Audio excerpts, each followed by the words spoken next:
Toi qui me ressembles, ce podcast se veut le tien. Comme une expérience, comme un appel à entrer dans la ronde de nos âmes pour aller à la rencontre de qui nous sommes. Toi qui me ressembles, c'est une déclaration d'amour aux parties de nous qu'on masque, aux blessures qu'on tait. Je te proposerai tantôt des épisodes de type partage autour de la descente en soi et de l'exploration intérieure. Tantôt ce seront des portraits, rencontres intimes avec l'autre, celui qui nous inspire et nous révèle à nous-mêmes. Nos invités nous offriront ainsi le plus beau des cadeaux, leur vérité. Toi qui me ressembles, c'est un espace de cheminement, à la fois ensemble et dans l'intimité de notre être. Je te souhaite, toi qui me ressembles, d'en sortir inspiré, grandi, touché et nourri. Que ces partages intimes et sans détour t'aident à trouver tes portes intérieures et à les ouvrir pour t'éveiller à qui tu es. Je suis Mylène, souvent coach et entrepreneur, toujours en cheminement vers qui je suis au-delà des étiquettes, des rôles et des masques. En ligne, sur mes différents sites, je partage mon approche d'un accompagnement authentique et inspirant, le coaching de l'alignement au projet.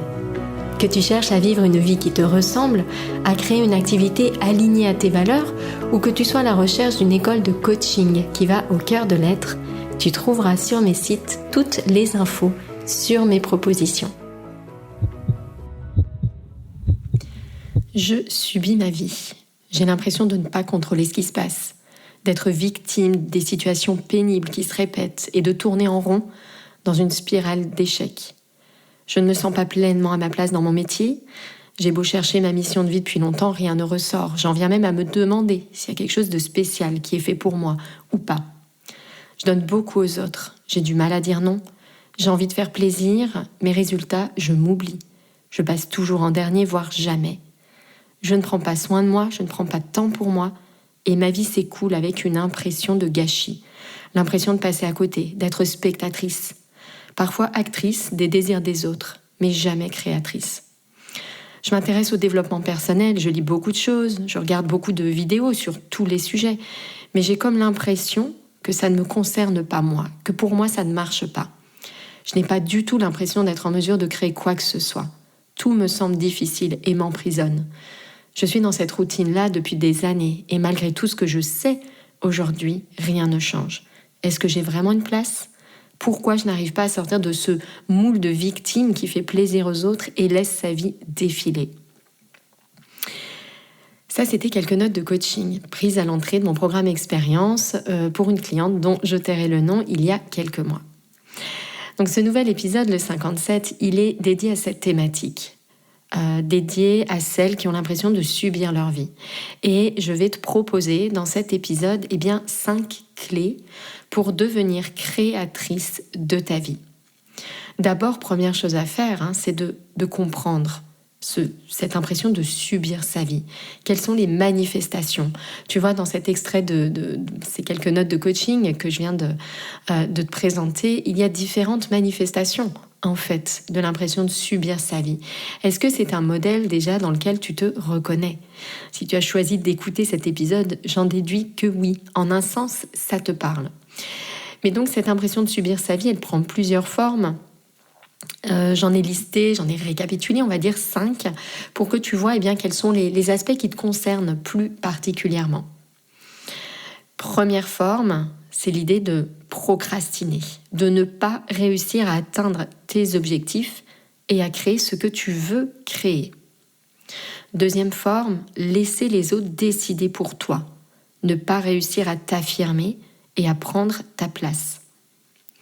Troisième forme, rester dans un travail alimentaire où tu as l'impression d'être enfermé dans une routine qui ne te ressemble pas pleinement, qui ne t'épanouit pas pleinement et de ne pas réussir à trouver ta mission de vie.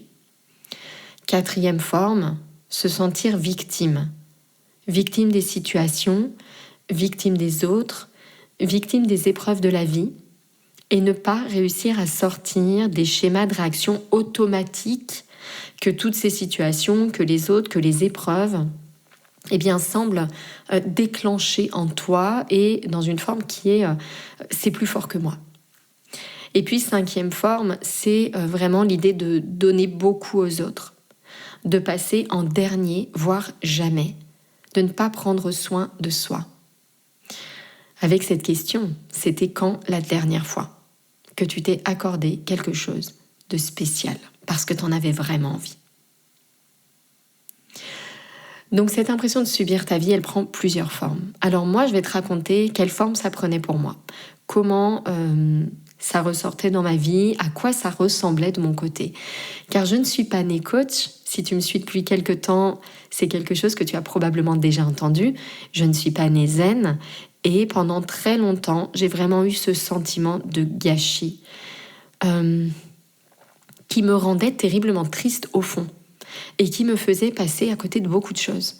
Parce que je savais au fond de moi que j'étais en train de passer à côté d'une partie de mon potentiel, que je passais à côté d'un potentiel qui était là, d'une certaine magie, d'une certaine forme de magie qui était présente. Et que cette image d'une vie banale dans laquelle on ne sait pas et on est là par hasard, etc., ça ne me convenait pas du tout. Et donc longtemps, j'ai vraiment eu ce sentiment-là.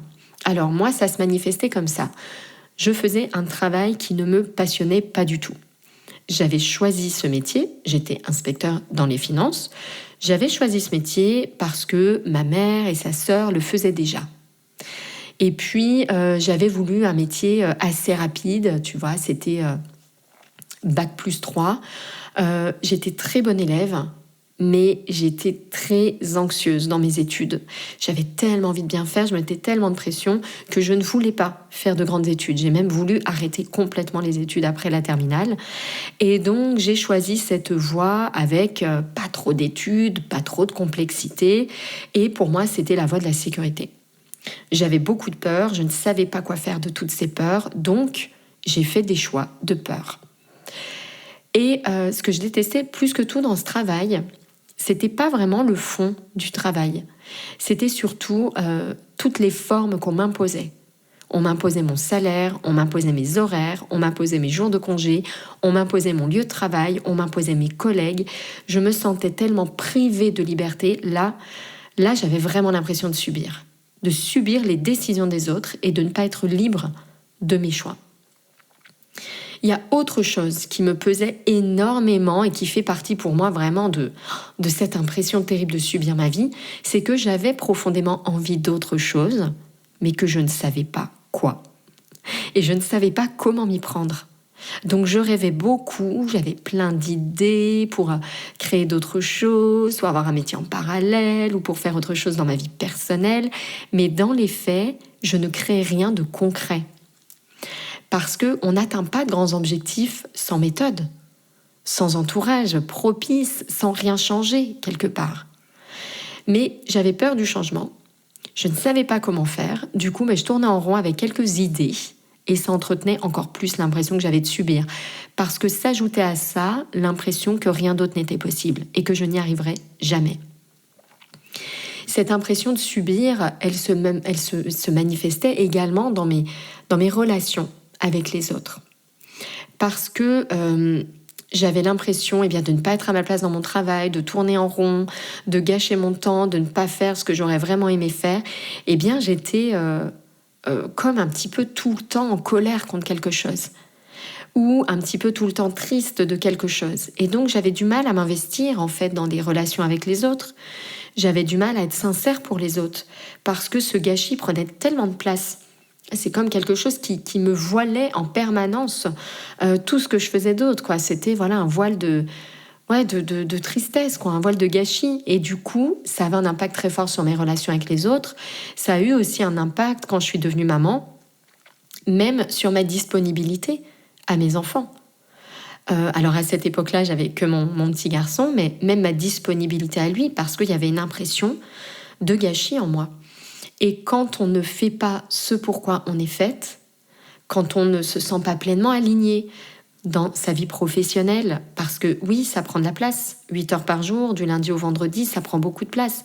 Et à mon sens, on ne peut pas vivre une vie pleinement alignée si on fait un travail purement alimentaire dans lequel on ne voit pas de sens. Alors on peut réenchanter son travail ou on peut changer de travail, il y a plein d'options possibles, mais en tout cas, on ne peut pas complètement se sentir gâché au travail et être pleinement épanoui en dehors dans sa vie personnelle. Tout est intimement lié. Et donc, ça avait aussi un impact sur ma présence, ma disponibilité à mon petit garçon à cette époque. Et bien sûr, impact énorme ou d'ailleurs corrélation très importante avec mes émotions. Cette impression de subir, c'était aussi l'impression de subir mes émotions.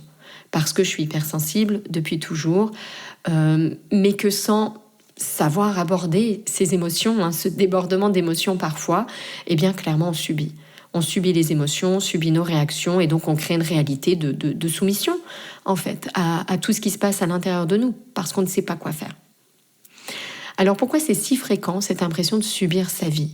C'est vraiment quelque chose que je retrouve énormément. C'est pas toujours conscientisé chez tout le monde.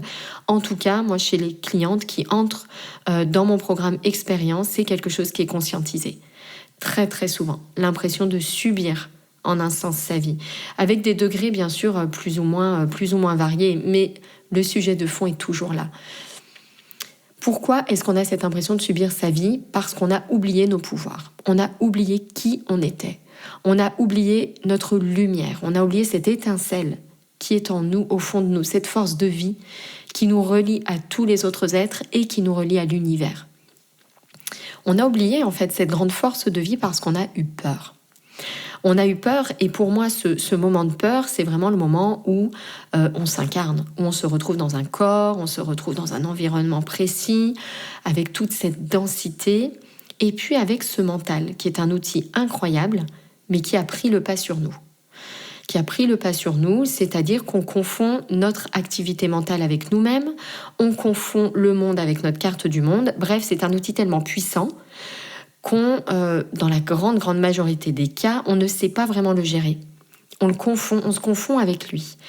Alors, pour avoir plus d'infos sur ce phénomène, parce que c'est pas l'objectif de cet épisode, je te renvoie vraiment à l'épisode que j'ai préparé juste avant. Je pense trop comment apaiser son mental, où j'explique mieux du coup ce phénomène. Mais donc voilà ce qui se passe. On grandit dans la peur, qu'elle soit consciente ou pas, avec toutes les manifestations de peur.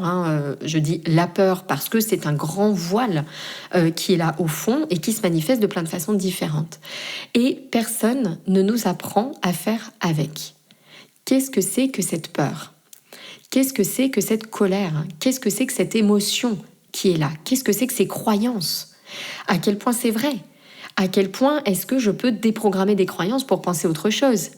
À quel point aussi, et ça on l'ignore très très souvent, à quel point ma réalité est en fait liée à mes pensées. Ce que je pense, eh bien ça devient ma réalité. Active ce pouvoir que j'ai l'impression de n'avoir jamais eu en fait. Donc il y a beaucoup de questions et on ne nous apporte pas de réponse. Moi, j'ai fait 20 ans d'études, et puis d'autres en ont fait bien plus, d'école, lycée, collège, université. Et à un moment de ma vie, arrivé à mes 30 et quelques années, j'ai réalisé que je ne savais pas l'essentiel. Je ne savais pas qui j'étais. Je ne savais pas comment aimer. J'étais mal à l'aise avec l'amour. Je ne savais pas quoi faire avec mes peurs pour ne pas faire du mal autour de moi et me faire du mal à moi-même. Je ne savais pas que j'étais quelqu'un de spécial, avec quelque chose de spécial à apporter, comme tout le monde. Donc on subit parce qu'on ne sait pas qui l'on est et on ne sait pas ce qui est attendu de nous. Donc on subit la vie, on subit la maladie, on subit les épreuves, on subit nos émotions, on subit la mort comme si tout ça était dur, injuste, mauvais, cruel. Mais nous sommes bien autre chose que cela et la vie est bien autre chose que cela. La vie n'est pas mal faite. La vie est juste. Et il y a vraiment des choses au-delà des émotions, au-delà des épreuves, à apprendre. On a un grand destin, en fait. Il y a un grand dessein à tout cela. Il n'y a pas de hasard, en réalité.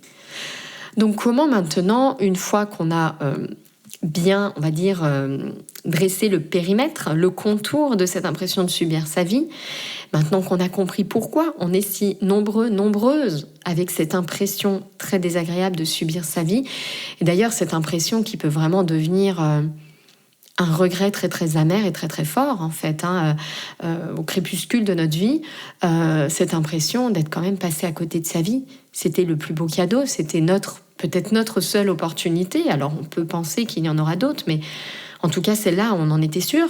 Et cette impression vague de subir sa vie, ça peut devenir un immense regret. Et ça devient notre premier regret, vraiment d'être passé à côté de cette magie.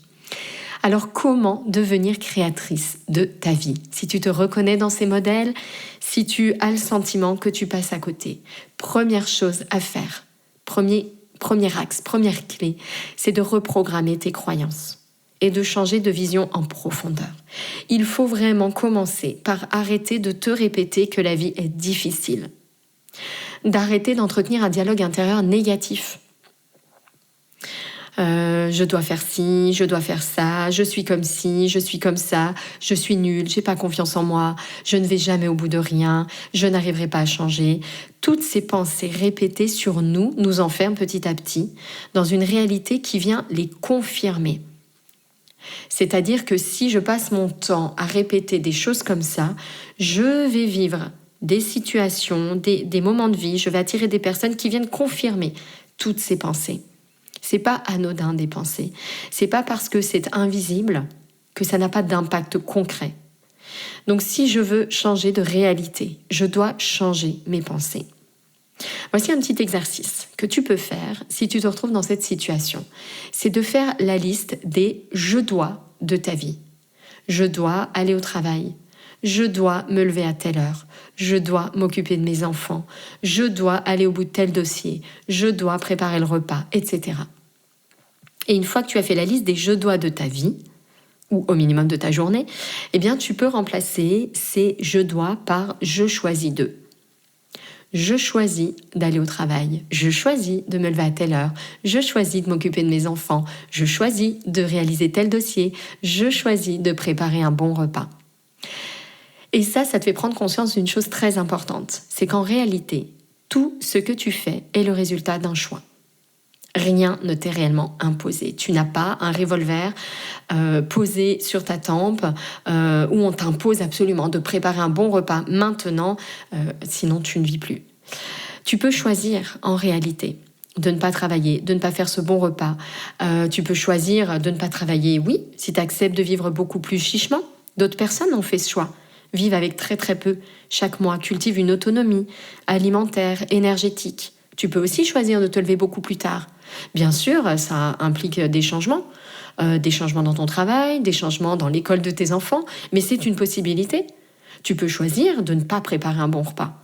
Tu peux choisir de préparer un repas dégoûtant et très rapide, plein de sucre et de conservateurs, mais tu peux aussi choisir de te faire livrer des repas. Tu peux aussi choisir d'avoir quelqu'un qui vient quelques heures par semaine t'aider pour préparer des repas et cuisiner à ta place.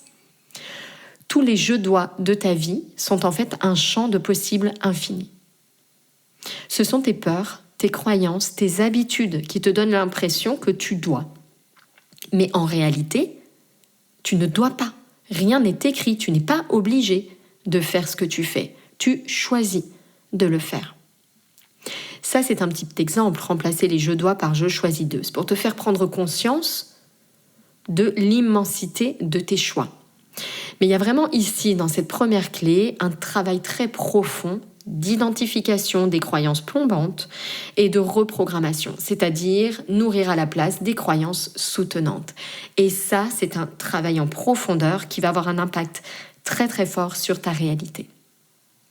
Deuxième clé essentielle pour devenir créatrice de ta vie, c'est de changer d'environnement. Exerce ici ton pouvoir créateur en t'entourant de personnes qui choisissent, en t'entourant de créatrices. Si tu t'entoures de personnes qui subissent leur vie, qui passent leur temps à répéter, c'est difficile, il faut que je me dépêche, et oh là là, et c'est trop dur, et en plus j'ai ça à faire, et il faut que je me lève tôt, et il faut que ci, et qu'il faut que ça, eh bien, tu vas petit à petit faire pareil qu'elles, et tu vas subir. Au contraire, si tu t'entoures de personnes qui sont créatrices de leur vie, qui arrivent à traduire les épreuves de la vie en leçons cachées, qui arrivent à passer plus de temps avec les solutions qu'avec les problèmes, qui savent comment appréhender leurs émotions, qui font quelque chose qu'elles adorent, qui sont passionnés par leur vie, qui adorent leur vie.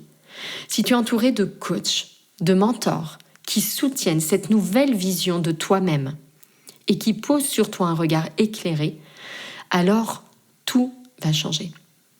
alors tout petit à petit va devenir différent. Moi, ça fait des années, ça fait une dizaine d'années maintenant que je suis coach, que j'accompagne les autres. Et ça fait une dizaine d'années maintenant que j'ai des coachs qui m'accompagnent dans un ou plusieurs domaines.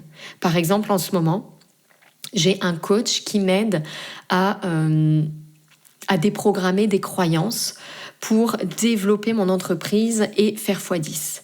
Multiplier mon chiffre d'affaires x10 en quelques années. Et j'ai pris un coach pour ça.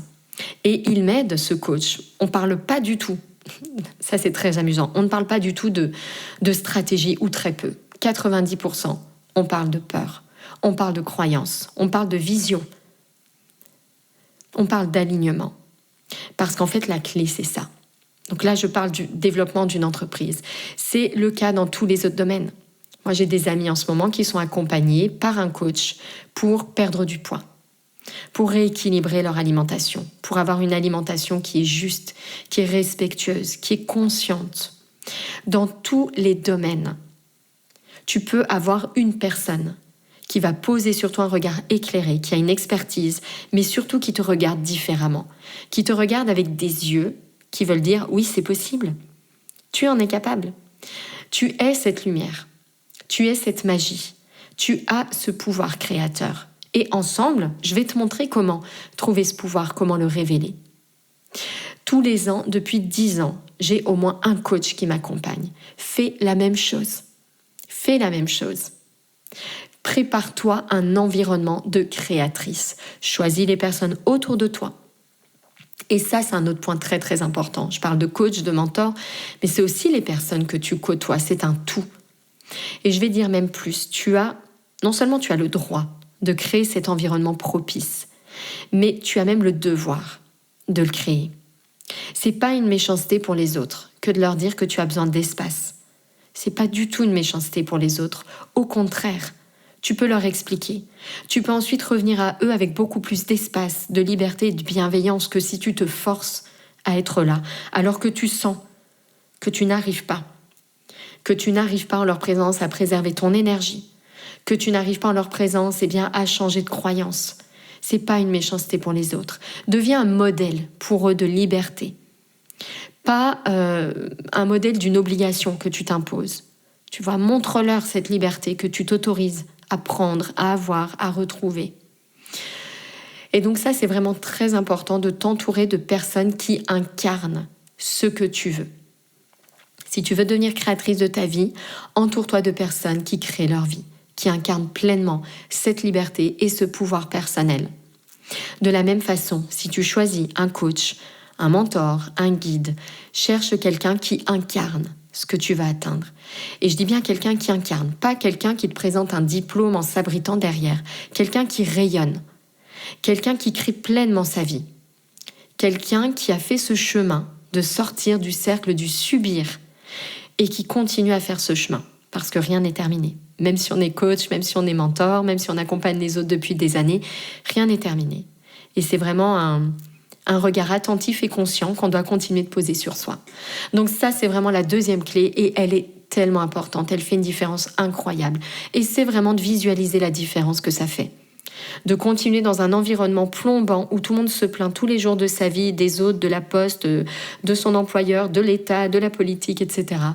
Et un environnement où chaque personne crée sa vie, où tu as un coach qui te regarde avec des yeux de confiance que toi-même tu n'arrives pas à poser sur toi, un mentor qui est passé par là, qui te dit comment faire, qui t'aide à trouver tes ressources, attention, qui a vraiment cet objectif d'autonomie, et vois la différence que ça fait. Elle est énorme.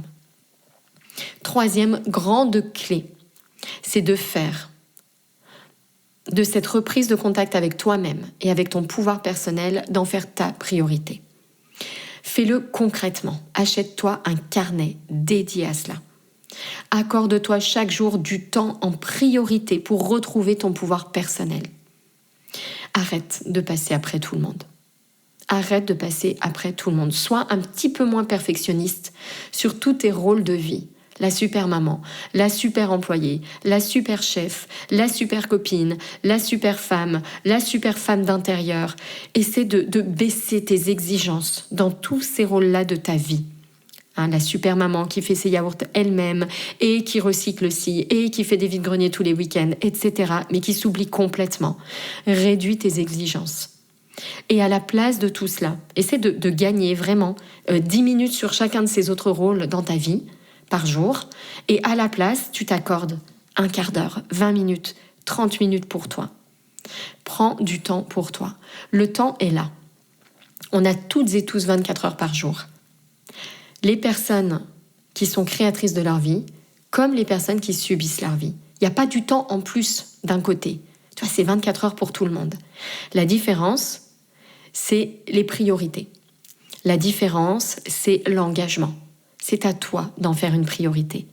C'est à toi de poser les actions concrètes pour en faire une priorité et de renouveler ce cap régulièrement pour le garder, de renouveler ta motivation, tu vois, de raviver cette flamme. C'est à toi de faire ça. Tu n'auras pas plus de temps. Tes journées ne vont pas subitement faire 48 heures au lieu de 24. C'est à toi de t'organiser pour.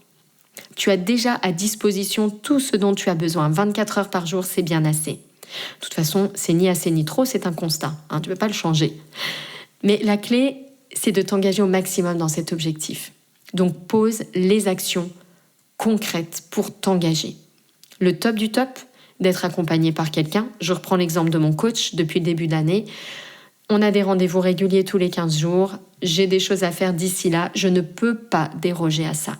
Les rendez-vous, ils sont fixés. Il n'y a pas d'exception. Fais exactement la même chose. Et si toute seule, tu n'arrives pas à garder ce cap plus de 15 jours ou 3 semaines, prends un coach pour t'aider à le faire. C'est déjà d'actualité dans le monde sportif, dans le monde de l'entreprise et notamment des grandes entreprises qui réussissent.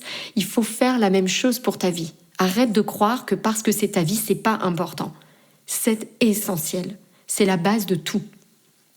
4e grande clé, les émotions. Il faut te familiariser avec tes émotions parce que ce sont elles qui te font subir ta vie. C'est la peur que tu ne sais pas gérer, entre guillemets. Tu ne sais pas quoi faire de cette peur. Donc, comme c'est désagréable d'avoir peur, tu évites cette peur. Et ça, pour moi, c'est une des choses les plus importantes qu'on devrait apprendre à l'école, mais qu'on ne nous a pas appris. On ne nous a pas appris à nous familiariser avec nos émotions. C'est de plus en plus le cas. En tout cas, moi, de mon côté, l'école de mes enfants, il y a des super enseignants, vraiment des super enseignants qui vont plus loin que le programme, qui prennent des initiatives et qui font venir, en fait, ce travail intérieur dans l'école, dans l'enceinte de l'école. Mais nous ne sommes plus des enfants, nous n'allons plus à l'école. C'est pas pour autant que c'est trop tard. D'accord ? Tu as le choix d'apprendre tout ça maintenant et de l'apprendre sérieusement. Qu'est-ce que c'est qu'une émotion ? Pourquoi cette émotion, elle est là maintenant ? Quel est son message ? Nous, on tire sur le messager. Oh, cette émotion est désagréable, je ne veux pas la voir, je l'évite. En réalité, nos émotions, ce sont des messagers.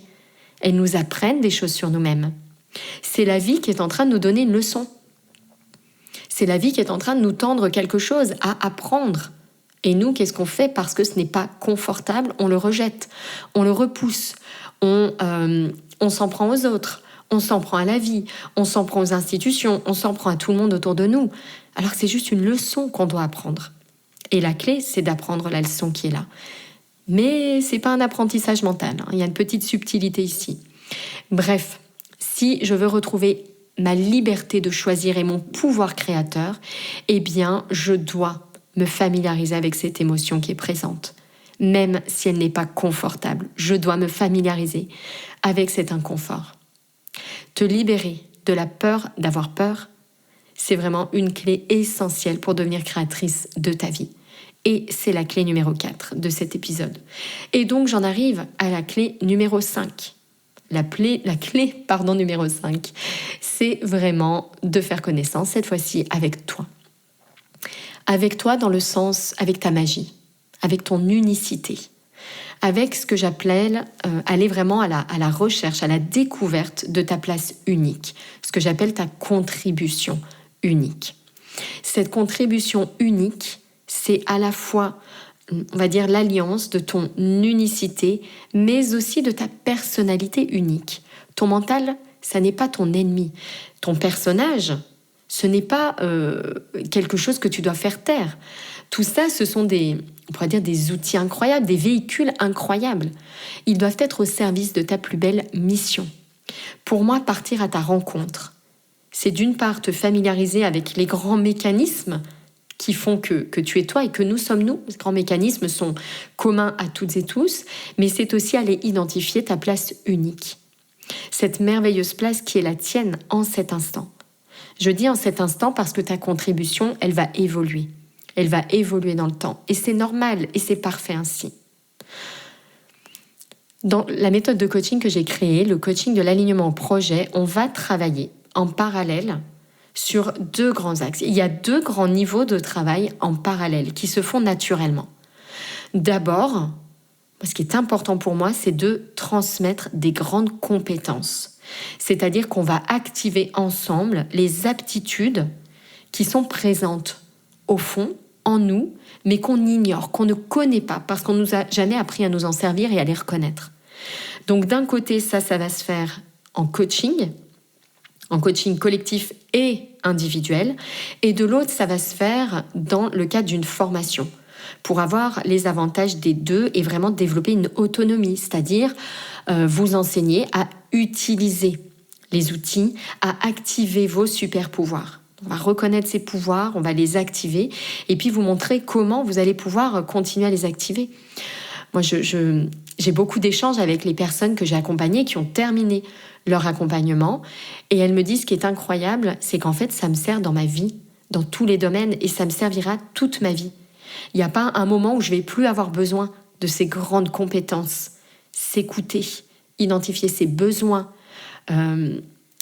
mettre en lumière ses valeurs, accueillir ses émotions, identifier l'ego, vibrer sa nature, réveiller la joie, etc. Toutes ces grandes aptitudes qui sont tellement importantes.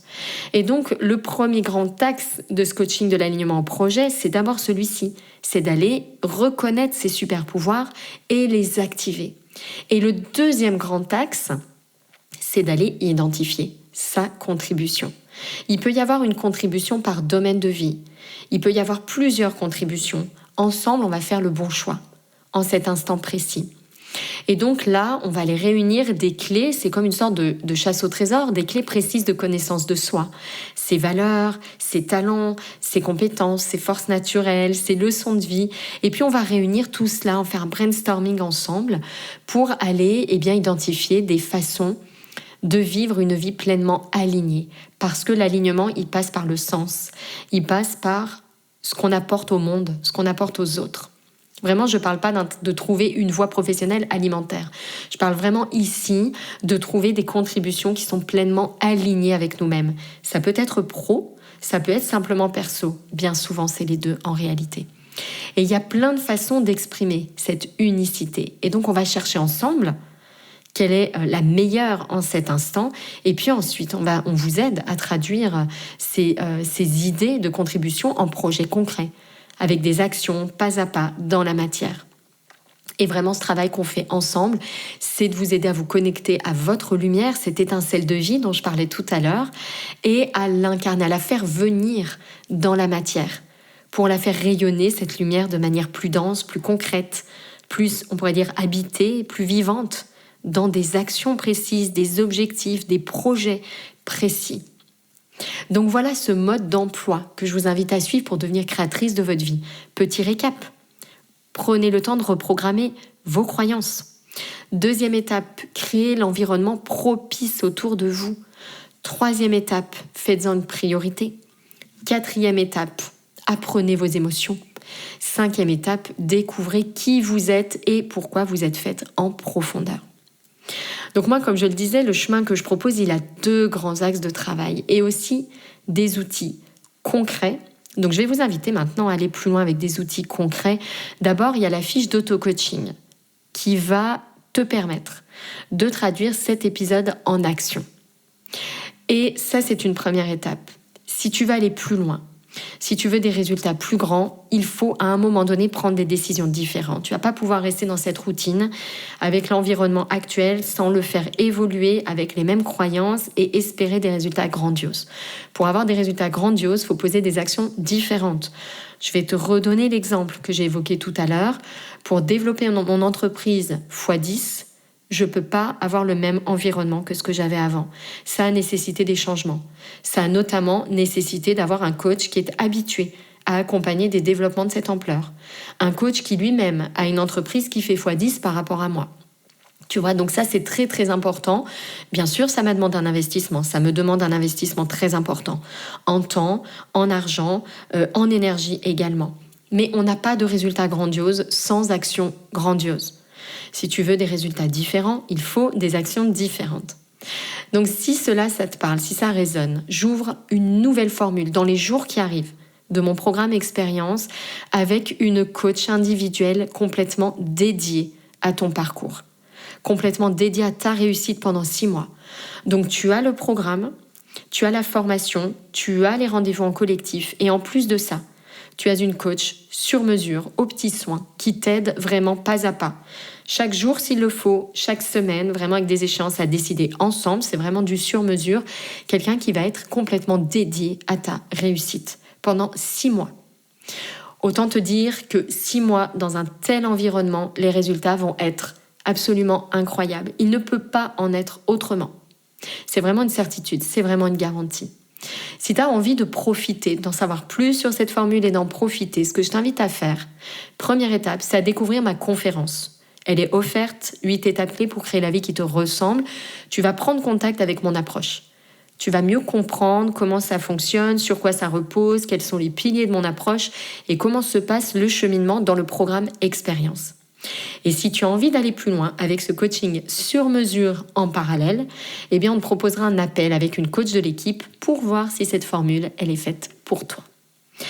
Voilà ce que j'avais vraiment envie de te partager dans cet épisode. J'ai hâte de t'aider à aller plus loin parce que ce n'est pas un droit que de devenir créatrice de ta vie. C'est vraiment ta mission numéro 1. C'est vraiment notre devoir à toutes et tous pour un monde plus conscient et plus humain. Merci beaucoup pour ton écoute. À très très bientôt. Si tu entends ce message, c'est que tu as écouté l'épisode jusqu'au bout. Et pour cela, je te dis un grand merci. J'espère que cet épisode t'a inspiré, touché, nourri. Si c'est le cas, n'hésite pas à partager ce podcast autour de toi avec le hashtag Toi qui me ressemble.